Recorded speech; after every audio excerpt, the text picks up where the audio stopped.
Čo sa natrápime, aby sme na našom televíznom prijímači mali tiež dokonalý obraz? Nosné vlny obrazu a zvuku okolo 60 megacyklov premeniť na kvalitný obraz znamená postaviť si dobrú anténu. A tak pomaly začal rásť les na našich domoch. Anténa na také, pásmo na onaké a výsledok je hotový prales. Takýto prístavok iste špatí celkový pohľad na naše strechy.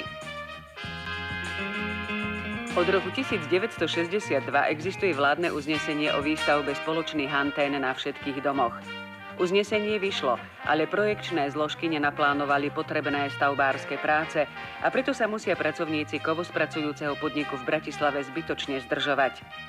Jedna z prvých spoločných antén sa objavila na vežovom dome číslo 1 v sídlisku Štrkovec. Aké výhody má takáto anténa? Okrem 3 televíznych pásiem je vybavená aj anténou pre frekvenčnú a amplitúdovú moduláciu rozhlasových vln. Zaručuje dokonalú kvalitu obrazu a zvuku aj pre 100 účastníkov. Pri tomto systéme stačí prepínať jednotlivé pásma len na kanálovom voliči priamo v televíznom prijímači a obraz vám nabehne.